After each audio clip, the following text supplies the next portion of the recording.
नमस्कार, मी Gayatri. ABS news मराठीमध्ये आपलं मनापासून स्वागत करते. धुळे महानगरपालिका निवडणूक 2026च्या निकालात भारतीय जनता पक्षाने भाजप आपले वर्चस्व कायम राखले असून 74 पैकी 50 जागांवर विजय मिळवून स्पष्ट बहुमत मिळवले आहे.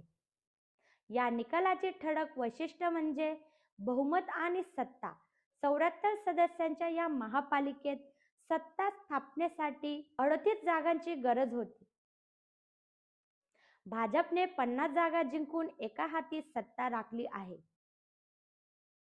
बिनविरोध विजय मतमोजणीपूर्वीच भाजपचे 4 उमेदवार बिनविरोध निवडून आले होते, ज्यामुळे पक्षांचा विजयाचा मार्ग अधिक सुकर झाला. पक्षांची स्थिती: भाजप 50 जागांसह प्रथम क्रमांकावर राहिला.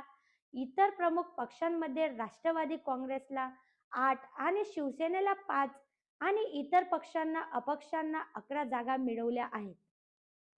उत्तर महाराष्ट्रातील स्थिती: धुळ्यासह नाशिक आणि जळगाव महानगरपालिकेतही भाजपने मोठे यश मिळवले आहे.